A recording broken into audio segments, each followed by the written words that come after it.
آج میں ایک چیز آپ کو بتانا چاہ رہا ہوں کہ یہ کوئی نئی چیز نہیں ہے جو ہو رہی ہے آج دنیا میں، یہ پھیلنے والی ہے اور قیامت کے قریب ہم آ چکے ہیں۔ ہو سکتا ہے دنیا پوری جنگوں کے لپیٹ میں ہو، جو رسول پاک صلی اللہ علیہ وسلم نے ارشاد فرمایا قتل اتنا بڑھ جائے گا کہ 100 لوگ ہوں تو 99 مر جائیں گے، ایک بچ جائے گا۔ قتل اتنا بڑھ جائے گا، یہ جنگ کی آگ ہو سکتا ہے آس پاس سب پھیل جائے، جس کی وجہ سے اس وبا میں، اس بلا میں سب ملوث ہونے لگ جائیں گے۔ اور ایک بات یہ بھی یاد رکھو، چاہے جیسی بھی حکومت ہو، تاریخ پوری اٹھا کر کے دیکھنا، ظلم کے بعد جو غرور و تکبر میں آ کر فرعون بننے کی کوشش کرتا ہے، اس کا انجام اللہ تعالیٰ بہت بھیانک فرماتا ہے۔ برادران ملت اسلامی، السلام علیکم ورحمۃ اللہ وبرکاتہ۔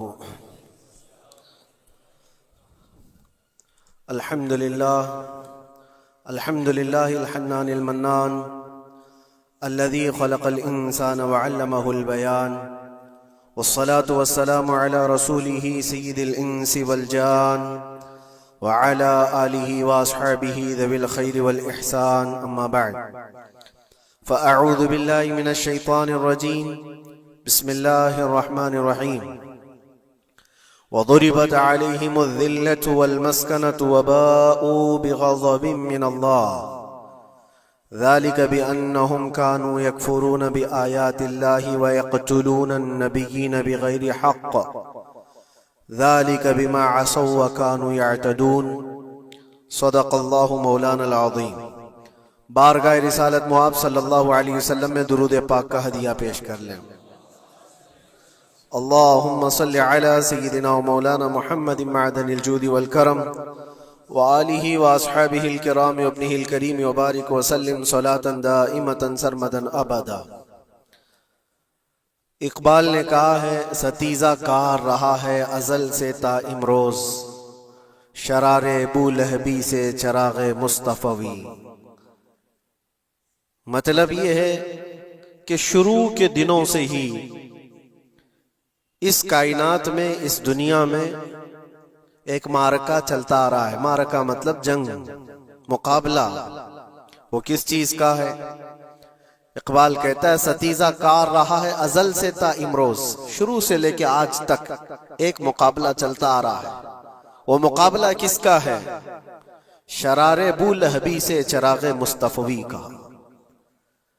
مصطفیٰ کریم صلی اللہ علیہ وسلم کی چراغ کی روشنی کا مقابلہ ابو لہب کی شرارتوں کے ساتھ۔ تو ایک تو یہ کہ استعارہ ہے، اس سے پہلے بھی فرعون و موسیٰ کا، نمرود و ابراہیم کا علیہم السلام، یہ مقابلہ اس روئے ارضی پر چلتا رہا اور حق و باطل کے معرکے ہوتے رہے اور ہوتے بھی رہیں گے۔ فی زمانہ ہم جو حالات دیکھ رہے ہیں پوری دنیا میں، آج جنگوں کے حالات جو پیش کیے جا رہے ہیں، لوگ تو اب یہ خبریں ایسے سن رہے ہیں، کسی کے ہاں بم گرنے کی، میزائل گرنے کی، تو ایسا لگ رہا ہے جیسے بچے پٹاخے پھوڑ رہے ہیں۔ لوگ یہاں خبریں لے کر کے مزے لے لیتے ہیں، پھر فارورڈ کر دیتے ہیں۔ موت اتنی آسان ہو گئی ہے کہ اللہ کے نبی صلی اللہ علیہ وسلم نے 1400 سال پہلے یہ ارشاد فرمایا تھا کہ ایک زمانہ آئے گا کہ حرج بڑھ جائے گا۔ تو صحابہ نے پوچھا تھا یہ حرج کیا ہے؟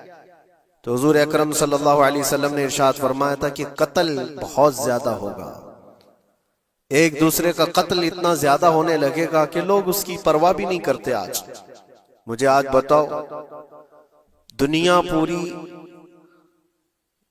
بہت سارے ایشوز پر بیٹھکیں کر رہی ہے، گلوبل وارمنگ پہ ہے، دنیا میں انوائرمنٹ کی چینجنگ پر، موسم کا تاپمان بڑھ رہا ہے، اس پر میٹنگیں ہو رہی ہیں، بڑی بڑی تنظیمیں بیٹھتی ہیں۔ یہ ڈھکوسلا ہے یہ دنیا کا، یہ مغربی دنیا، ویسٹرن کنٹریز کا دکھاوا ہے۔ یہ اینیمل لاورز کو بھی باہر لے کر کے آتے ہیں، ان کو بہت زیادہ کوریج دیا جاتا ہے۔ یہ کتے سے پیار کرنے والا ہے، یہ مرغی سے پیار کرنے والا ہے۔ ظالموں، 40,000 نہیں 50,000 لوگوں کو فلسطین میں تم نے ناحق مار دیا، اس پر کوئی بیٹھک نہیں کرتے۔ موت اتنی آسان ہے انسانوں کی، جنگ جس سے ہے، مقابلہ جس سے ہے، تمہارا آپس میں برابر کی طاقت کا مقابلہ ہو تو سمجھ میں آئے کہ ایک دوسرے کی فوجوں سے مقابلہ ہے، ادھر کی فوج بھی مر رہی، ادھر کی فوج بھی مر رہی ہے، لیکن نہتے بچوں کا کیا قصور؟ بلکہ وہ گود میں آئے ہوئے ابھی جنہوں نے شعور کی آنکھیں بھی نہیں کھولی، دودھ پیتے بچوں کے جو قتل ہوئے ہیں۔ تاریخ میں آپ نے پڑھا ہوگا فرعون نے 12,000 بچوں کا قتل کیا تھا، صرف اس گمان سے کہ اس نے خواب دیکھا تھا بنی اسرائیل میں ایک بچہ پیدا ہوگا جو اس کی سلطنت کو ہلاک کر دے گا۔ خواب کی وجہ سے کاہنوں نے اس کو بتایا تھا، اس نے خواب یہ دیکھا تھا کہ آسمان سے ایک تارا ٹوٹ کر اس کی گود میں گرا اور آگ لگ گئی، تو نجومیوں نے اس کی تعبیر یہ بتائی تھی کہ بنی اسرائیل میں ایک بچہ پیدا ہوگا جو تیری سلطنت کو ہلاک کر دے گا۔ اس ڈر سے بنی اسرائیل میں جو بھی بچہ پیدا ہوتا اس کو قتل کرتا تھا۔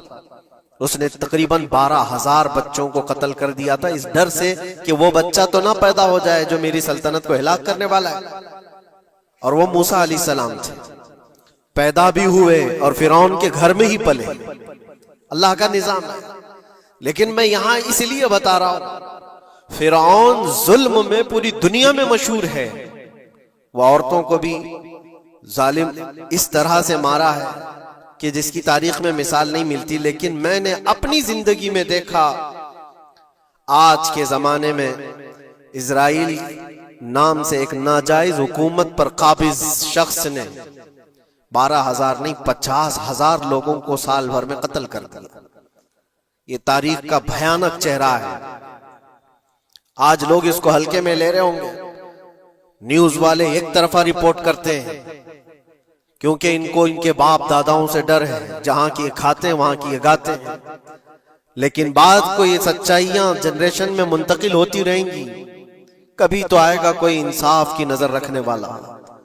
اور انسانیت کا قتل کتنا بڑا قتل ہے، ایک شہر کے 50,000 لوگوں کو قتل کر دینا، اور ایسے کہ وہاں کی عمارتیں پورے راکھ کے ملبے میں چلی گئی، صدیاں لگ جاتی ایک شہر کو بسنے میں، ایک گھر کو بنانے میں آدمی کی اپنی زندگی گزر جاتی ہے، کیا کیا ارمانوں سے گھر بناتے ہیں، لیکن ایک پل میں کسی کا گھر اجاڑ دیا، اس کے سامنے تڑپتے ہوئے اس کے باپ کی لاش ہو، ماں کی لاش ہو۔ وہ تصویریں کہ آپ نے نہیں دیکھی کہ ایک باپ چھوٹی سی بیٹی کو لے کر کے دوڑ رہا ہے تو اس کا بیٹا الگ پیر اور ہاتھ جلے ہوئے بم سے تڑپ رہا ہے، وہ کس کے درد کو دیکھے۔ یہاں تک کہ میں نے دیکھا کہ بیٹی کو باپ یہ نصیحت کر رہا ہے، تھوڑا اور صبر کر لے بیٹا، شہادت ملنے والی ہے۔ کون کرتا ہے موت سے پہلے اپنے بچے کو اتنی تلقین کر دے؟ حالات ایسے۔ دوسرے ایک کہ وہاں پر کھانے پینے کی ایڈ کوئی جا نہیں سکتی، اس پر پابندی، دوائیاں نہ جائیں اس پر پابندی۔ دنیا کا کوئی قانون اس چیز کو جائز ٹھہراتا ہے؟ مجھے بتاؤ، آتنکواد کا راگ الاپنے والے ان باتوں کو کیا کہیں گے؟ انسانیت اگر کہیں ہے تو اس کا تصور تو کرو۔ کسی کے فنڈامنٹل رائٹس ہوتے ہیں، بیسک رائٹس ہوتے ہیں، کھانا پینا یہ اس کا انسانی حق ہے۔ دشمنی تم سے جن کی ہے ان کے ساتھ مقابلہ کرو، عام شہریوں کے ساتھ نہیں۔ مخبر صادق رسول اکرم صلی اللہ تعالی علیہ وسلم کی تعلیمات دیکھو، جہاد کو لے کر جو پروپیگنڈا تم پھیلاتے ہو اور ہر چیز کو جہاد کا لفظ دے کر کے ایک ایسا نیریٹو کریٹ کرتے ہو کہ لوگوں کے دماغ میں ایک پروپیگنڈا پھیل جائے۔ آؤ میں سناتا ہوں، رسول پاک صلی اللہ تعالی علیہ وسلم جب صحابہ جہاد میں جاتے تو ان کو کن باتوں کی تلقین کرتے تھے؟ سب سے پہلے مجاہدین صحابہ سے کہتے جس جگہ تم جا رہے ہو مقابلہ تمہارا جن کے ساتھ ہے انہی سے مقابلہ کرنا، جو تمہارے خلاف تلوار اٹھائے اس کے خلاف تم تلوار اٹھاؤ، اور راستوں پر بیٹھے ہوئے بوڑھوں کو ہاتھ نہ لگانا، کسی عورت کے ساتھ چھیڑ چھاڑ نہ ہو، حاملہ عورتیں اگر قید میں آ جائیں تو انہیں چھوڑ دینا۔ یہ حضور پاک صلی اللہ علیہ وسلم کی تعلیمات ہیں۔ حتیٰ کہ رسول کریم صلی اللہ علیہ وسلم نے یہ فرمایا جس شہر میں تمہارا غلبہ ہو جائے، تم غالب آ گئے وہاں کی فوج پر، تو وہاں کے رہنے والوں کے بچوں کو نہ ظلم کرنا، ان کو نہ پکڑنا۔ پھر تعلیمات میں یہ ہے وہ چاہے جس مذہب کے بھی لوگ ہیں ان کے معبدوں کو، ان کی عبادت گاہوں کو ختم نہیں کرنا، ان کی عبادت گاہوں کو توڑ پھوڑ نہ کرنا جس شہر میں تم جا رہے ہو۔ یہاں تک کہ حضور اکرم صلی اللہ علیہ وسلم کی تعلیمات تو دیکھو، حضور یہ تک فرماتے تھے مجاہدین صحابہ کو کہ جس شہر میں تم جا رہے ہو وہاں کے درختوں کے پتے بھی نہ اکھاڑنا، درختوں کو بھی نہ نقصان پہنچانا۔ جنگی تعلیمات کو آج کوئی نظر میں نہیں رکھتا ہے۔ دنیا کہتی ہے کہ جنگ کے دوران بھی کچھ اصول ہوتے ہیں، لیکن کوئی اصول نہیں۔ ہم نے دیکھا ہے جس کی طاقت ہے اس کا بول بالا ہے۔ یہ دنیا ان کے خلاف کبھی کوئی بات نہیں کرتی۔ آج سے تقریباً 20 سال پہلے بھی عراق کی کیا حالت تھی آپ نے دیکھا ہوگا۔ ایک جھوٹے پروپیگنڈے کی وجہ سے پورے عراق کو تباہ کیا گیا، آج تک وہ سنبھل نہیں پایا۔ نیوکلیئر پاور عراق کے اندر موجود ہے، اس کے ری ایکٹر وہاں پر موجود ہے، کیا کیا چیزیں اس زمانے میں پھیلائی گئی۔ سوشل میڈیا تو نہیں تھا اتنا، دنیا نے یہ مان لیا کہ ہاں دادا کہہ رہا ہے تو ہوگا، اور حملہ کیا اسی بنیاد پر۔ 20 سال ہو گئے، آج تک عراق میں کوئی نیوکلیئر پاور پلانٹ نہیں نظر آیا، کہیں نہیں۔ ایک جھوٹے پروپیگنڈے کی وجہ سے وہاں کے کتنے لاکھ لوگوں کو بے گھر ہونا پڑا ہے پتہ ہے۔ کچھ جگہ ایسی ہیں جہاں بم برسائے گئے، آج تک وہاں کوئی سبزہ نہیں اگتا، کوئی وہاں پر فصل نہیں ہوتی۔ میں نے خود اپنی آنکھوں سے دیکھا ایک نیا میدان جس پہ لوگ فٹ بال کھیلتے تھے، چند سالوں کے بعد دیکھو تو پورا میدان قبروں سے بھرا ہوا ہے، قبریں ہیں وہاں پر، پوری قبریں۔ لوگوں کو جنازہ اٹھانے کے لیے لوگ نہیں ملتے، موت اتنی عام کر دی گئی تھی۔ ان باتوں کو کوئی کہتا ہے؟ آپ نے سنا کبھی ابو غریب جیل کے متعلق؟ قیدیوں کے ساتھ جو وحشیانہ سلوک کیا ان گوروں نے، اللہ کی پناہ، بہت سخت قسم کے، دنیا میں بدنام زمانہ جیل اس کو کہا جاتا ہے۔ ہر طرح کی وہاں پر قیدیوں کے ساتھ آزمائشیں ہوئی، ہر طرح کی، ان پر کتے چھوڑ دینا، ان کی شرمگاہیں کاٹنا، ان پر پیشاب کرنا، ہر چیز جو انسانیت سوز ہے، انسانیت کو جلا دینے والی، یہ ساری حرکتیں کی گئی۔ دنیا خاموش ہے اس سلسلے میں۔ کیوں؟ سپر پاور کے 1000 گنا بھی ہضم کر لیے جاتے ہیں۔ چھوٹا ملک یا غریب آدمی کوئی بات کرے تو سارے اس پر ٹوٹ پڑتے ہیں۔ آج میں ایک چیز آپ کو بتانا چاہ رہا ہوں کہ یہ کوئی نئی چیز نہیں ہے جو ہو رہی ہے آج دنیا میں، یہ پھیلنے والی ہے اور قیامت کے قریب ہم آ چکے ہیں۔ ہو سکتا ہے دنیا پوری جنگوں کے لپیٹ میں ہو، جو رسول پاک صلی اللہ علیہ وسلم نے ارشاد فرمایا قتل اتنا بڑھ جائے گا کہ 100 لوگ ہوں تو 99 مر جائیں گے، ایک بچ جائے گا۔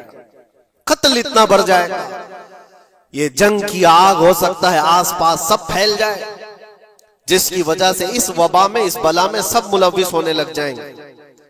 اور ایک بات یہ بھی یاد رکھو، چاہے جیسی بھی حکومت ہو، تاریخ پوری اٹھا کر کے دیکھنا، ظلم کے بعد جو غرور و تکبر میں آ کر فرعون بننے کی کوشش کرتا ہے، اس کا انجام اللہ تعالیٰ بہت بھیانک فرماتا ہے، بہت بھیانک انجام ہوتا ہے۔ اب کے ظالم بھی اپنے انجام کے بہت قریب آ چکے، انہوں نے ظلم اتنا کیا ہے، وہ بچوں کی آہیں، وہ عورتوں کی چیخیں کیا بارگاہ رب العزت میں نہ پہنچی ہوں گی؟ رب تبارک و تعالیٰ خود فرماتا ہے سَيَعْلَمُ الَّذِينَ ظَلَمُوا أَيَّ مُنْقَلَبٍ يَنْقَلِبُونَ، ان قریب ظالم یہ دیکھ لیں گے کہ کس پلٹی میں اللہ تعالیٰ انہیں گرانے والا ہے۔ جو جال وہ اپنے دشمنوں کے لیے بنتے ہیں، اللہ تعالیٰ اسی جال میں ان کو پھنساتا ہے۔ آج دیکھنا آپ، تاریخ کی سچائیاں آپ کو اس بات کا جواب دیں گی۔ ظالم یہ سمجھتا ہے کہ میں خدا کے برابر ہو چکا، مجھے کوئی بھی ہلاک نہیں کر سکتا، اللہ تعالیٰ فرماتا ہے انما تکونوا یدرککم الموت ولو کنتم فی بروج مشیدہ، تم مضبوط قلعے میں کیوں نہ بیٹھے ہو، موت تمہارے پاس آ کر پکڑ لے گی۔ اور رب تبارک و تعالیٰ کے لیے کوئی چیز ناممکن ہے۔ لوگ آج ہوا بناتے ہیں کہ ایئر ڈیفنس سسٹم اتنا بڑا ہے کوئی کچھ نہیں کر سکتا، ایک چھوٹے سے پدے سے ایک ناجائز کنٹری کو محفوظ دکھانے کے لیے دنیا پتہ نہیں کیا کیا باتیں وائرل کرتی ہے۔ اسرائیل کے پاس آئرن ڈوم ہے، ایئر ڈیفنس سسٹم اتنے بڑے ہیں، کوئی نہیں آ سکتا۔ وہ خدا ہے؟ کوئی خدا ہے؟ لیکن دنیا آج دیکھ رہی ہے، بہت ساری چیزوں کو دیکھ رہی ہے۔ مجھے یہاں پر کسی کے سلسلے میں نہیں کہنا ہے، لیکن ایک بات کہنا ہے کہ نشہ میں چور، گھمنڈ میں چور جو بندہ ہوتا ہے، اللہ تعالیٰ کبھی اس کو مچھر سے بھی ہلاک کرتا ہے۔ بہت بڑی طاقت کا اس سے مقابلہ ہونا ضروری نہیں، تمہارے پاس ہوگا بہت بڑا سسٹم، لیکن رب تبارک و تعالیٰ جب انتقام لے لے تو پھر تمہارے لیے بہت بڑی طاقتوں کی ضرورت نہیں۔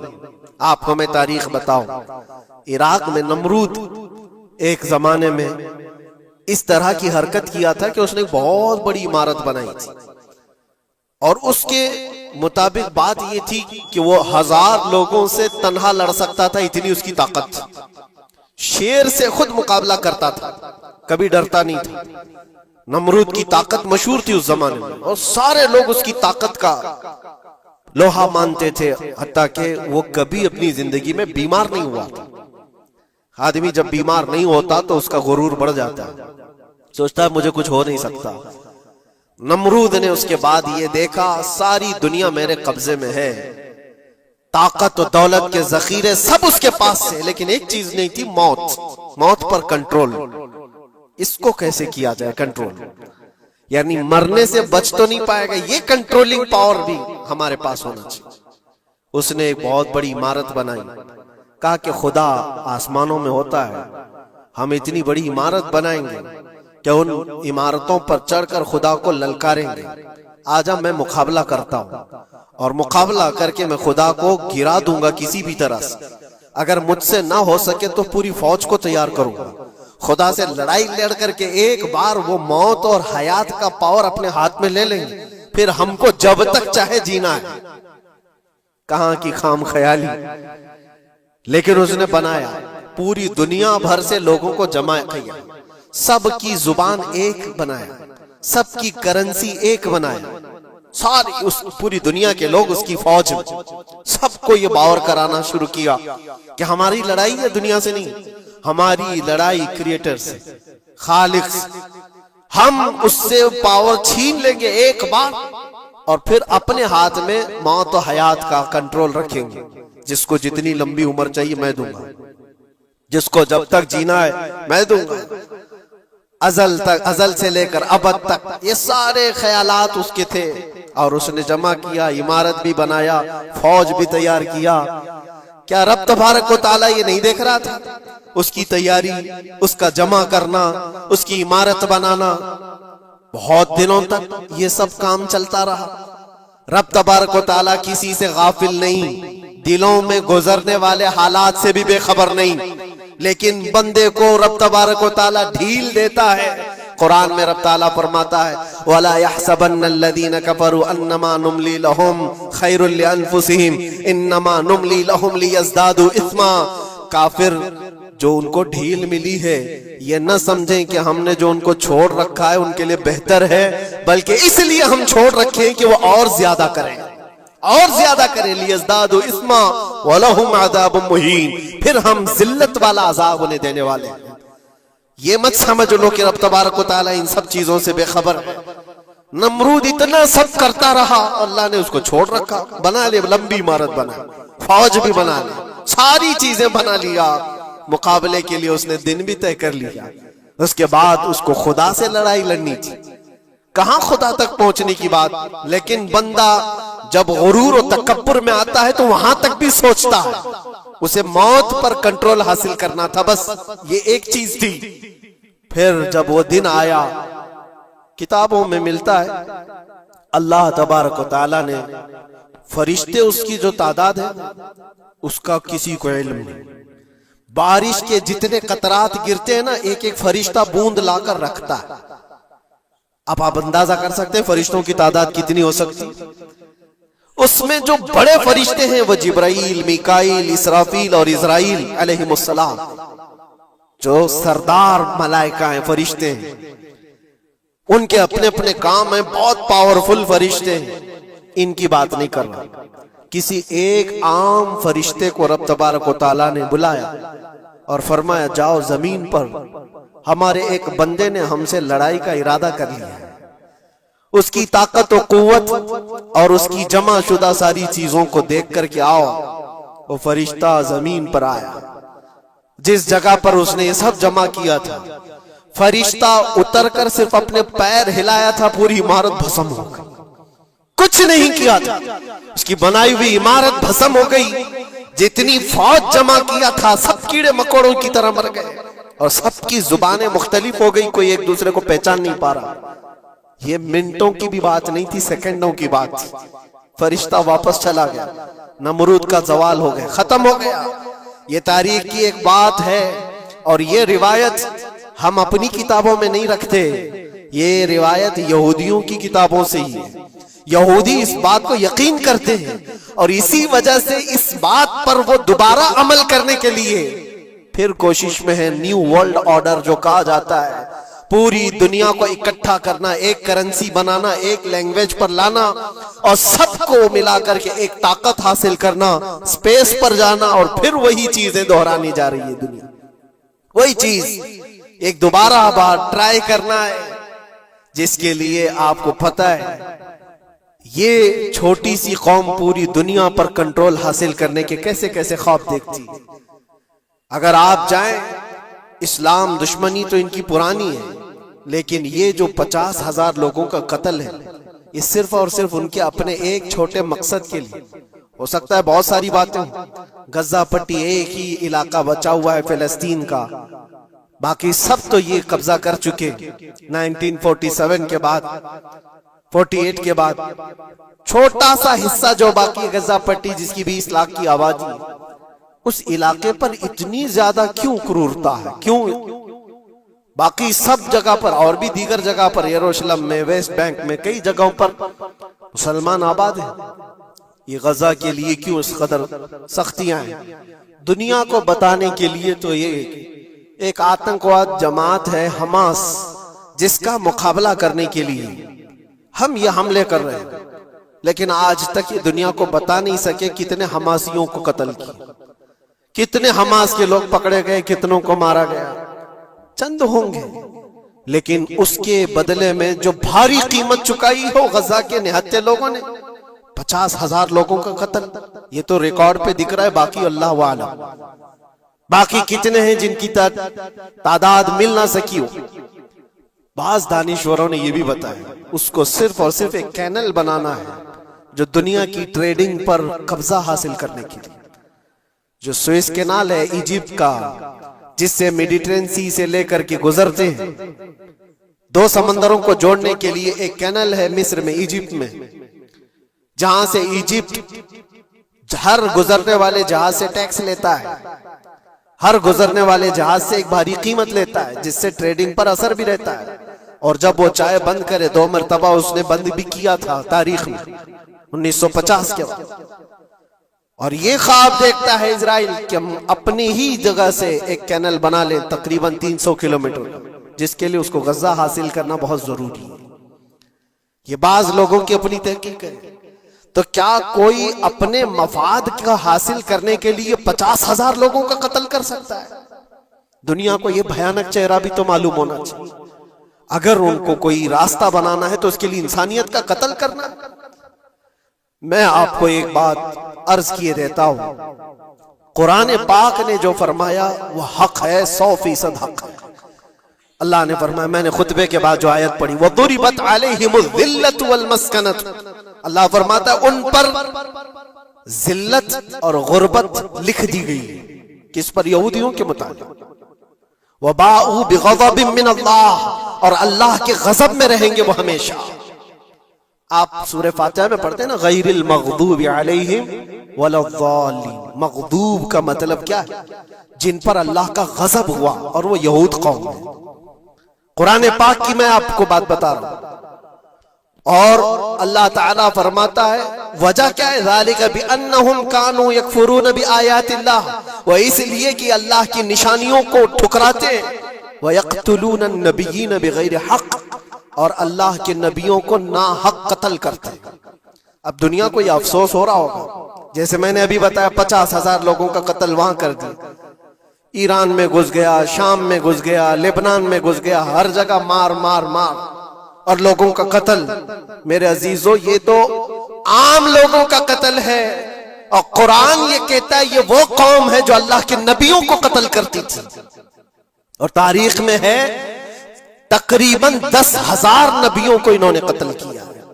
10,000 نبیوں کو انہوں نے قتل کیا ہے، صرف اپنی من مانی بات نہ پائے جانے کی وجہ سے. حضرت زکریا علیہ السلام کی بات معلوم ہے، یہ تو بیت المقدس کے متولی تھے. زکریا علیہ السلام بیت المقدس کے امام تھے، جن کا ذکر ہے قرآن پاک میں. حضرت زکریا علیہ السلام کے پیچھے یہی قوم جو ان کی امت میں تھی، یہودیوں کے لیے بھی وہ مقدس نبی تھے. لیکن ان ظالموں نے حضرت زکریا علیہ السلام کو دشمنی میں رکھ کر کے ایسا قتل کیا تھا. اللہ اکبر. زکریا علیہ السلام ان سے بھاگ کر کے نکلے تھے، اور ایک درخت کو جا کر کہا اے درخت کھل جا، میں تجھ میں آتا ہوں. درخت کھل گیا، حضرت زکریا علیہ السلام اس میں اندر چلے گئے، درخت پھر بند ہوا. تاریخ میں موجود ہے. ابلیس لعین نے، شیطان مردود نے یہودیوں کو راستہ بھی بتایا اور درخت بھی بتایا کہ اس کے اندر زکریا چھپے ہوئے، اس کے اندر زکریا ہے. یہودیوں نے تیز آری لے کر کے درخت کو اوپر سے کاٹنا شروع کیا کہ درخت کے 2 ٹکڑے ہوں گے تو زکریا علیہ السلام تک بھی پہنچ جائیں گے. انہوں نے آری سے کاٹتے کاٹتے کاٹتے ان کے سر تک پہنچا دیا. اور جب حضرت زکریا علیہ السلام کو اپنے سر کے اوپر سے کٹنے کی آواز آنے لگی تو اب سوچا کہ اب یہ آری سے پورا کٹ جائے گا. اللہ تعالیٰ کی طرف سے ندا آئی اے زکریا صبر کر لو، اگر تم اس پر آواز نکالو گے تو صبر والوں میں سے تمہارا نام نکل جائے گا. یہاں تک کہ تاریخ میں ہے وہ یہودیوں نے آری سے کاٹتے کاٹتے حضرت زکریا علیہ السلام کے سر کو چیر دیا اور جسم کے 2 ٹکڑے ہو گئے. اللہ کے نبی خاموش رہے، صبر کر کے رہ گئے. ان کے بیٹے یحییٰ علیہ السلام، یحییٰ علیہ السلام نے یہودیوں کے ایک گورنر یا بادشاہ کو یہ کہا تھا کہ ایک نکاح میں 2 بہنوں کو رکھنا جائز نہیں. اس نے 2 بہنیں ایک ساتھ اپنی زوجیت میں رکھا تھا. صرف اتنی بات پر حضرت یحییٰ علیہ السلام صرف 33 سال کے جوان تھے. اس یہودی ظالم نے یحییٰ علیہ السلام کے سر کو کاٹ کر کے برتن میں لا کر ناشتے میں رکھا تھا. اللہ کے نبی کی بات کر رہا ہوں، اللہ کے نبی کے سر کو کاٹ کر تشت پہ رکھا تھا. لیکن تاریخ کی سچائیاں بتاتی ہیں کہ وہ کٹے ہوئے سر سے یحییٰ علیہ السلام بولتے تھے اے ظالم اب بھی میں کہتا ہوں ایک نکاح میں 2 بہنوں کو رکھنا حرام ہے، حرام ہے. یہ اللہ کے نبیوں کی زندگی میں بتا رہا ہوں جن کے ساتھ انہوں نے کی. عیسیٰ علیہ السلام، یہ پاگل عیسائی جو آج ان کی کپڑوں میں جا کر بیٹھے ہوئے ہوتے ہیں جبکہ زندگی بھر یہ لڑتے رہے ہیں. قرآن بھی کہتا ہے وقالت اليہود لیست النصارى علی شیء وقالت النصارى لیست اليہود علی شیء. دونوں لڑتے تھے. یہودی کہتے عیسائی کوئی چیز ہی نہیں، عیسائی کہتے تھے یہودی کوئی چیز ہی نہیں. ان کی جنگیں اتنی خطرناک ہوئی، یہ سب لپا پوتی کر کے آج دکھاتے ہیں کہ ہم سب ایک ہیں. بہت گہری دشمنیاں ان کے درمیان تھی. عیسائیت، حضرت عیسیٰ علیہ السلام کو کیا کیا گیا؟ جب انہوں نے اپنے پیغامات پھیلائے تو عیسیٰ علیہ السلام کو بھی قتل کرنے کا منصوبہ یہودیوں نے بنایا تھا، اور پورے لوگ آ کر حضرت عیسیٰ علیہ السلام کے گھر کو گھیراؤ کر لی. عیسیٰ علیہ السلام کو اس رات اللہ تعالیٰ نے آسمانوں پر اٹھا لیا اور ایک یہودی کو اندر دیکھنے کے لیے بھیجا تھا یہودیوں نے کہ جا کر دیکھو عیسیٰ ہے کہ نہیں. تو اللہ تعالیٰ نے وہ آئے ہوئے یہودی کو عیسیٰ علیہ السلام کی شکل دے دی. عیسیٰ علیہ السلام کو اٹھا لیا. یہودی جو باہر کھڑے منتظر تھے ہمارا آدمی اندر گیا ہے دیکھنے کے لیے، مارنے کے لیے، قتل کرنے کے لیے، ابھی تک آیا نہیں. تو سب کے سب اندر گھس گئے. دیکھا وہ آدمی بیٹھا ہوا ہے, اسی کو پکڑ کر لا کر سولی پر چڑھا دیا عیسیٰ سمجھ کر کے. لیکن اتفاق یہ ہے کہ اس کو پوری شکل نہیں دی گئی تھی, آدھی شکل عیسیٰ علیہ السلام کی تھی اور آدھی اس کی خود کی تھی. بعد میں یہودیوں میں خود اختلاف ہو گیا, ہمارا بندہ کہاں گیا جو ڈھونڈنے کے لیے گیا تھا, وہ غائب کہاں ہے؟ اور اگر یہ ہمارا بندہ ہے جو ڈھونڈنے کے لیے گیا تھا تو پھر عیسیٰ کہاں ہے؟ یہ اختلاف میں, یہ شک میں 550 سال گزر گئے. پھر میرے مصطفیٰ صلی اللہ علیہ وسلم تشریف لائے اور قرآن نے اس بات کو واضح کیا, نہ تم نے عیسیٰ کا قتل کیا نہ سولی چڑھائی ہے, عیسیٰ علیہ السلام زندہ ہیں, اللہ نے آسمانوں پر انہیں اٹھایا. یہ تو عیسائیوں پر احسان ہے قرآن کا, جو سچائیاں 550 سال پہلے کی بتایا. میرے عزیزوں, یہ تاریخ میں آپ کو بتا رہا ہوں, نبیوں کا قتل کرنے والی قوم, ان کے سامنے عام انسان کیا مانے رکھتے ہیں؟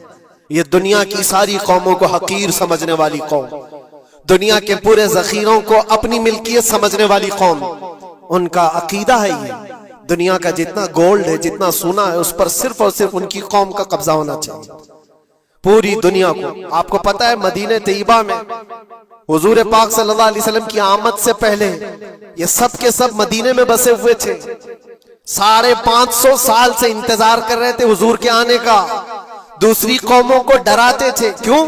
ان کی کتاب میں موجود تھا آخری نبی کے آنے کی ساری باتیں موجود تھی. آخری نبی آئیں گے, ان کے ماننے والوں کا غلبہ ہوگا, وہ اپنے نور نبوت سے لوگوں کے دلوں کو پاک کریں گے. ان کی شکل بھی بتائی گئی تھی تورات میں, ان کے آنے کی جگہ بھی بتائی گئی تھی. پورے حجاز میں کھجوروں کا جھنڈ ایک علاقہ ہوگا جہاں یہ نبی آئیں گے, اور وہ مدینے کے علاوہ کوئی جگہ ہی نہیں تھی. یہودی یہ سب چیزیں دیکھ کر حضور کے آنے سے 550 سال پہلے سے انتظار میں تھے, وہ نبی یہی آئیں گے, یہی آئیں گے. اور دوسری قوموں کو ڈراتے تھے, ہم سے مت الجھنا, آخری نبی آنے والے ہیں ہمارے, اور اس نبی کے آنے کے بعد پھر ہم چن چن کر تم سے بدلہ لیں گے. اور جب کبھی مصیبت آتی تو اللہ سے دعا بھی یہ کرتے تھے کہ اللہ وہ آخری نبی جو ہمارے علاقے میں آنے والے ہیں, ان کے صدقے میں تو ہماری بلاؤں کو دور کر دو. یہ وہ قوم ہے جو حضور آخر النبیین صلی اللہ علیہ وسلم کے انتظار میں وقت کاٹ رہی تھی. لیکن ہوا یہ, ان کا عقیدہ یہ تھا کہ آخری نبی تو بنی اسرائیل میں ہی پیدا ہوں گے, ہمارے خاندان میں پیدا ہوں گے. انہوں نے ٹھیکہ لے رکھا ہے آخری نبی کہاں پیدا ہوں گے یہ فیصلہ کریں گے. اللہ تبارک و تعالیٰ نے آخری نبی ہمارے آقا صلی اللہ علیہ وسلم کو بنی اسرائیل میں نہیں, بنی اسماعیل میں پیدا کیا, اسماعیل علیہ السلام کی اولاد میں پیدا کیا. اور یہ اسماعیل علیہ السلام کی اولاد پورے عرب میں آباد تھی. عرب میں پوری آبادی اسماعیل علیہ السلام کی تھی. مکہ کو آباد کس نے کیا؟ اسماعیل علیہ السلام. اسماعیل علیہ السلام کی اولاد پورے مکہ میں آس پاس سب علاقوں میں آباد, ساری جتنے بھی نسب ہیں وہ اسماعیل علیہ السلام تک پہنچتے ہیں عرب والوں کے. اور یہ یہودی بنی اسرائیل ہے, یعنی یعقوب علیہ السلام کی اولاد میں سے, اور یہ دوسروں کو حقیر جانتے تھے. جب تک یہ لوگ عرب میں تھے, مدینے میں تھے, انہوں نے ہر ایک کو حقارت سے دیکھا. عربوں سے ان کے تعلقات ایسے نہیں تھے, عام لوگوں سے کہتے ہمارے سے بات کرنے کے قابل نہیں ہے, سب کو امی کہتے تھے, ان پڑھ, جاہل, ایسے الفاظ سے عربوں کو پکارتے تھے. عربوں سے اگر ان کے تعلقات ہوتے بھی تو بڑے بڑے ٹاپ لیڈر جو ہوتے ہیں عربوں کے, بس ان سے تعلقات, عام لوگوں کو گنتے ہی نہیں, کچرا کہتے تھے. بنی اسماعیل کو جب یہ کچرا کہتے تھے, اور بنی اسماعیل میں جب آخری نبی پیدا ہو گئے تب کیا کہنے لگے پتا ہے؟ کہتے نہیں, یہ غلط ہو گیا, آخری نبی تو بنی اسرائیل میں پیدا ہونے والے تھے, یہ جبرائیل نے شرارت کیا اور بنی اسماعیل میں جا کر کے نبوت دی تھی. کچھ تو یہ کہنے لگے, کچھ تو کہنے لگے وہ ہے ہی نہیں آخری نبی. لیکن کیسے انکار کرتے؟ قرآن کہتا ہے یعرفونہ کما یعرفون ابناءہم, اس رسول کو وہ ایسے پہچانتے تھے کہ اپنے بیٹوں کو بھی نہیں پہچانتے. ان کے بیٹوں کے صحیح ہونے پر بھی ان کو اتنا یقین نہیں تھا کہ ہمارا ہی بیٹا ہے یا نہیں, لیکن حضور کو دیکھ کر کے یہ یقین تھا کہ آخری رسول ہی, آخری رسول ہونے کی ساری نشانیاں انہوں نے جو پڑھی تھی وہ سب حضور کے پاس موجود تھی. اسی لیے تو میرے عزیزوں, جو صحابہ یہودیت سے اسلام میں آئے انہوں نے سب نشانیاں دیکھی. حضرت سلمان فارسی کی بات بتا رہا ہوں, وہ عیسائیت میں تھے، سالوں انہوں نے عیسائیت میں گزارے، اور انہوں نے بھی یہی سب باتیں سنی تھی۔ یثرب ایک علاقہ ہے حجاز میں، کھجوروں کے باغات کا جھنڈ ہے وہاں پر، آخری نبی وہیں آنے والے۔ تو یہ کہاں سے آئے تھے؟ سلمان فارسی عراق سے آئے تھے، مدینے میں آ کر غلام بن گئے، ایک کھجوروں کے باغ میں کام کرتے تھے برسوں تک۔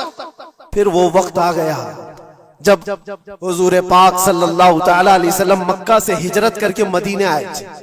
مسجد قباء جہاں ہے وہاں 14 دن تک حضور قیام کیے ہوئے تھے۔ تو وہ باغیچے کا جو مالک ہے، سلمان فارسی کا جو مالک تھا، اس کا بھتیجا آ کر کے خبر دیتا ہے، چاچا سنا ایک نئی خبر، یثرب میں ایک شخص آیا ہے مکہ سے، حسین چہرہ ہے، گلابی رنگت ہے، بولتا ہے تو لوگ سب اس کی طرف دیکھتے ہیں، اور وہ کہتا ہے کہ میں اللہ کا آخری رسول ہوں۔ یہودی کا بھتیجا اپنے چاچا کو یہ خبر دے رہا ہے۔ سلمان فارسی کھجور کے درخت کے اوپر بیٹھے کھجور کاٹ رہے تھے یا صاف کر رہے تھے، یہ خبر سنے کہ وہاں سے چھلانگ لگا کر نیچے آ گئے، جس کے انتظار میں تو سالوں گزار دیا تھا۔ کیا کہا تم نے؟ مالک نے ایک تھپڑ رسید کیا اور کہا تو غلام ہے، آقاؤں کی بات میں دخل اندازی مت کر، جا تو اپنا کام کر۔ لیکن ان کی بے چینی تھی کہ وہ اگر آخری رسول آ چکے تو میری زندگی کا تو مقصد یہی ہے۔ پھر انہوں نے وقت نکالا دن کا اور حضور پاک صلی اللہ علیہ وسلم کے پاس پہنچ گئے۔ جب رسول کریم صلی اللہ تعالی علیہ وسلم صحابہ کے ساتھ موجود تھے، دیکھیں علامتیں جو انہوں نے پڑھی تھی اپنی کتابوں میں، وہ سب جانچنا بھی چاہتے تھے۔ کھجوریں لے کر کے گئے اور کہا یا رسول اللہ یہ قبول کیجیے، یہ صدقہ ہے۔ حضور نے لیا اور سب کو بانٹ دیا، اس میں سے کچھ بھی نہیں کھایا، کیونکہ سلمان فارسی نے یہ پڑھا تھا کہ آخری رسول صدقہ نہیں کھائیں گے۔ ایک نشانی دیکھ لی انہوں نے۔ دوسرے دن آئے، پھر وہ موقع نکالا اور کھجوریں لی اور آئے، حضور سے آ کر کے کہا کہ یہ لیجئے، قبول کیجئے، یہ ہدیہ ہے۔ حضور نے خود بھی کھایا اور سب کو تقسیم کیا، کہا یہ کتاب میں موجود ہے، وہ آخری رسول ہدیے کو انکار نہیں کریں گے، تحائف قبول کریں گے۔ دو علامتیں دیکھی۔ پھر ایک دن، تیسرا دن تھا، رسول پاک صلی اللہ علیہ وسلم ایک جنازے میں تھے، تہبند تھی حضور کے، چادر تھی جسم کے اوپر۔ سلمان فارسی ایک اور نشانی دیکھنے کے لیے آئے ہوئے تھے جو کتابوں میں پڑھی تھی، کبھی حضور کے دائیں آتے، کبھی بائیں آتے، کبھی آگے کبھی پیچھے، پوچھنے کی یا کچھ بات کرنے کی کوشش کر رہے تھے۔ حضور صلی اللہ علیہ وسلم نے ان کو دیکھ لیا اور کہا سلمان آ جاؤ ادھر بلایا، اپنی چادر ہٹائی اور کہا یہ مہر نبوت دیکھنے کے لیے آئے تھے۔ جو حضور صلی اللہ علیہ وسلم کے کندھوں کے بیچ میں ایک ایسا سفید نشان تھا جس کو مہر نبوت کہا جاتا ہے، وہ سورج سے زیادہ چمکتا تھا دونوں کندھوں کے بیچ میں، اور حضرت سلمان فارسی وہ دیکھنے کے لیے آئے تھے، اور حضور نے ان کے پوچھنے سے پہلے چادر ہٹائی اور کہا یہی دیکھنے آئے تھے۔ سلمان فارسی نے کہا میں تو ایک چیز دیکھنے آیا تھا، آپ نے دو چیز بتا دی۔ کیا چیز؟ میں تو مہر نبوت دیکھنے آیا تھا، آپ نے دکھا بھی دیا اور میرے دل کی بات کی خبر بھی آپ نے بتائی۔ نبی کو علم غیب بھی ہوتا ہے، اور سلمان فارسی نے کلمہ طیبہ پڑھ لیا۔ اسی سلمان فارسی کو آزاد کرانے کے لیے میرے آقا صلی اللہ علیہ وسلم نے صحابہ کے ساتھ مل کر کے 500 کھجور کے درخت لگائے تھے اور ایک باغیچہ دے کر کے اس یہودی سے آزاد کروایا تھا۔ یہ اللہ کے نبی صلی اللہ علیہ وسلم کے پاس وہ صحابہ جو آئے تھے یہودیت سے یا عیسائیت سے، وہ جانتے تھے حضور کو، لیکن یہ اتنی خطرناک قوم ہے جن کو اللہ تعالیٰ نے دلوں پر مہر لگایا، یہ یہودی جو ایمان نہیں لائے، اور یہ قیامت تک اسی طرح غضب میں رہنے والے ہیں۔ آج ان کا ابھار اگر آپ دیکھ رہے ہو تو شاید تاریخ پتہ نہیں ہوگی کہ کتنی ذلت کی زندگی بھی گزاری، کس طرح بھیک مانگے۔ آج یا اپنی تاریخ کو کہیں پر بھی سوشل میڈیا میں گردش کرتے ہوئے نہیں دیکھ سکتے، پابندی ہے پوری دنیا میں۔ ہٹلر کے قتل عام کے بارے میں نہیں بول سکتا کوئی، یہودیوں کو اتنا مارا تھا اتنا مارا تھا، نہیں، دنیا میں یہ بولنے پر پابندی ہے۔ ان کے کسی بھی پرانی تصویریں دکھانے پر پابندی ہے۔ آج خود اپنے ملک میں ہونے والے حملوں کی تصویر نہ دکھائی جائے، اس پر پابندی ہے۔ یہ تو تم کب تک عیب چھپاتے رہو گے؟ جہاں سڑن ہوتی ہے بدبو آ ہی جائے گی، اور ان قریب میرے عزیزوں قرآن کی وہ بات یاد رکھو، اللہ نے فرمایا سَيَعْلَمُ الَّذِينَ ظَلَمُوا أَيَّ مُنْقَلَبٍ يَنْقَلِبُونَ، ان قریب ظالم یہ دیکھ لے گا کہ اللہ اس کو کس کھائی میں گرانے والا ہے۔ کیا ابرہا بہت سارے منصوبے بنا کر کعبہ ڈھانے نہیں آیا تھا؟ اللہ نے ابابیل چڑیوں سے اس کو ہلاک کیا تھا، فرعون کو پانی سے غرق کر دیا تھا، نمرود کو مچھر سے ہلاک کر دیا تھا۔ بڑے بڑے طوفانی طاقتوں کے بادشاہ دنیا میں آئے، لیکن اللہ نے ان کو بہت چھوٹی طاقتوں سے ہلاک کیا۔ لوگ آج یہ مقابلہ کمپیریزن کرتے ہوئے بیٹھے رہتے ہیں، ایک طرف ایران ہے، ایک طرف غزہ ہے، ایک طرف سپر پاور حکومتیں ہیں۔ یہ سارے کمپیریزن دنیا کے ہو سکتے ہیں، لیکن رب تبارک و تعالیٰ کی بادشاہت اور اس کی سلطنت جب انتقام پر آ جائے تو پھر میرے عزیزوں کسی ملک کی بھی ضرورت نہیں، صرف ہواؤں سے مولا تعالیٰ طاقتوں کو ختم فرما دیتا۔ دنیا میں پھیلے ہوئے ایک کورونا کو تم قابو میں نہیں کر پا رہے تھے، ایک چھوٹا سا کیڑا ہوگا، ایک بیکٹیریا ہوگا جس کو کنٹرول میں نہ لا سکے اور کروڑوں موتیں ہو گئی۔ کون تھا یہ؟ موتوں پر کنٹرول تمہارے پاس کیوں نہیں آیا؟ سپر پاور طاقتیں بے بس نہیں تھی؟ 2 سال پہلے نہیں دیکھا آپ نے؟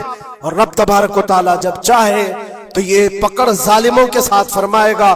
آج کے دور میں دعائیں بھی یہ کرو اور انجام کا انتظار بھی کرو۔ یہ تمہارا بھی امتحان ہے میرے عزیزوں، جو آگ پڑوس میں لگی ہے اس کی چنگاریاں تمہارے گھر کو بھی جلا سکتی ہیں۔ اپنے برے اعمال سے توبہ کرو، اللہ کے غضب سے ڈرو کہ اس کی پکڑ نہ آئے۔ اللہ تبارک و تعالیٰ کہنے سننے سے زیادہ عمل کی توفیق عطا فرمائے۔ اور جو ناحق مارے گئے بچے ہیں، مولا تعالیٰ ان بچوں کو مارنے والے ظالموں کو خطرناک انجام تک پہنچائے، انہیں کیفر کردار تک پہنچائے، رب تعالیٰ انہیں عذاب علیم میں گرفتار فرمائے۔ وآخر دعوانا الحمدللہ رب العالمین۔ السلام علیکم۔